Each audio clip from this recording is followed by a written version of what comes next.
Welcome to Hope Girl's Kitchen, and in today's video, I'm going to show you how to make sauerkraut.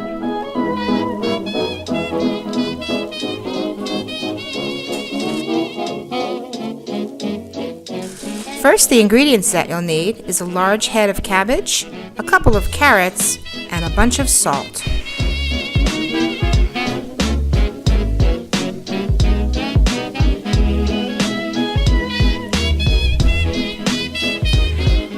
We'll start by preparing the cabbage. Take the outer leaves off, but you'll want to save a few for later. Please don't talk about me when I'm gone. Oh honey, though our friendship ceases from now on. Please don't talk about me when I'm gone. Oh, You can do this however you'd like. But the way I do it is I section the cabbage and then I use a grater to try to grate it as thinly as possible.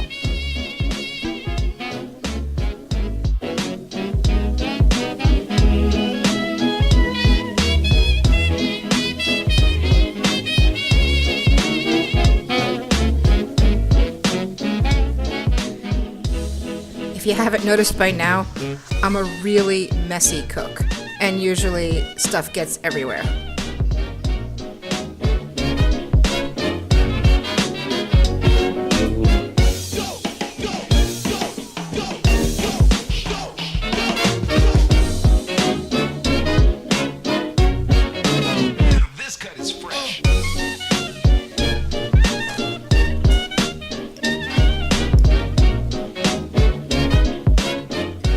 Ooh, that's a lot of chopping. And now we have the entire head of cabbage, all chopped up and ready for the next step. please don't talk about me when I'm gone. Oh honey, though our friendship ceases from now on. You don't need to add carrots, but I like the additional flavor that they bring to the sauerkraut. So I chopped the carrots into tiny little pieces and added into the mixture of cabbage.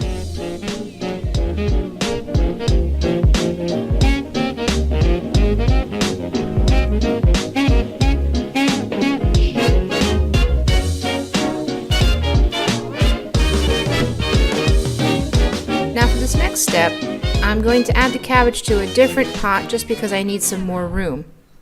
I'll be adding salt and massaging the salt into the cabbage. I add about 2 tablespoons of salt for a 5-pound head of cabbage. There's the second tablespoon of salt, and this is the part that really takes the elbow grease. You have to massage and mash the cabbage until it starts to get this liquid, and that's all you have to do. So I like to use this opportunity to think about my least favorite internet trolls and just really beat the heck out of the cabbage. Take that and that and that.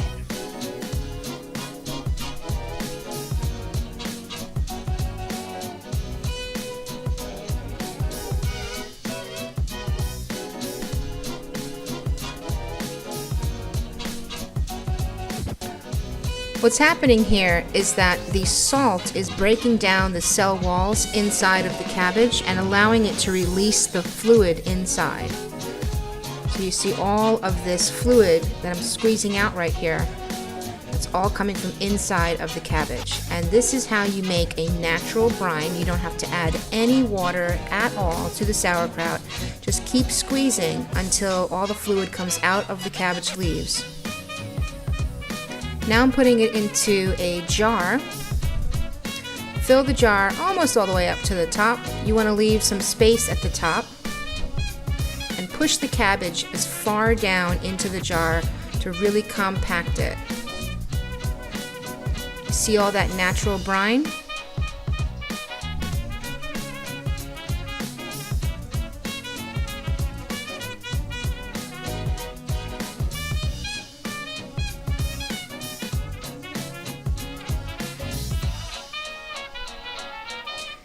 Now this is the important part. You'll see at the top, I've got some fluid on top of the cabbage. And I did put one cabbage leaf on top of it to push down the cabbage so that there is no cabbage peeking up out of the water. This is an extra little trick that I like to do, where I take some saran wrap, put that on the top of the jar, and then fill water on top of that. The whole point of this is to make sure that all of the cabbage is completely submerged in a fluid and that none of it is touching the air. This creates the correct kind of environment that you want for the proper fermentation. That's what gives it its amazing sauerkraut flavor.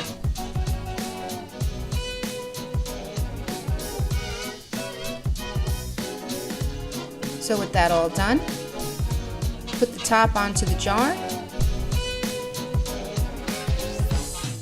And in this case, I'm reusing an old honey jar that I've thoroughly washed and even boiled to try to get rid of any kind of bacteria so that it's sterilized. I'm going to trim the plastic around the edges.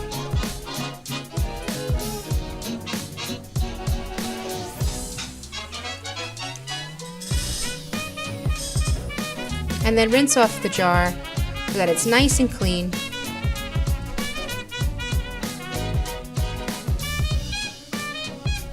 Now you have this nice little sauerkraut package ready for fermentation. And that's it. What you have to do now is put it in a cool, dark place, not inside the refrigerator, but outside, and let it sit for about 2 weeks. Alright, I'm amazed, guys. So don't mind the washing machine noise in the background, but this is my first fermented food. I made sauerkraut.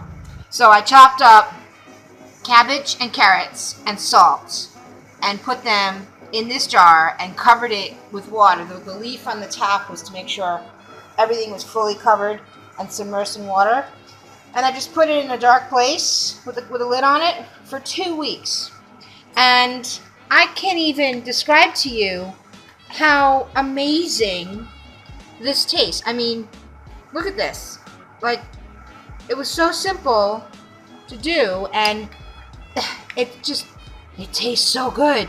It's got that sauerkrauty fermentation flavor. I think I used a little too much salt, so next time I'll use a little less salt. It's a little too salty for my taste, but oh, you guys got to try this. This is so good. I'm going to be fermenting all kinds of veggies in the future because this is totally the way to go.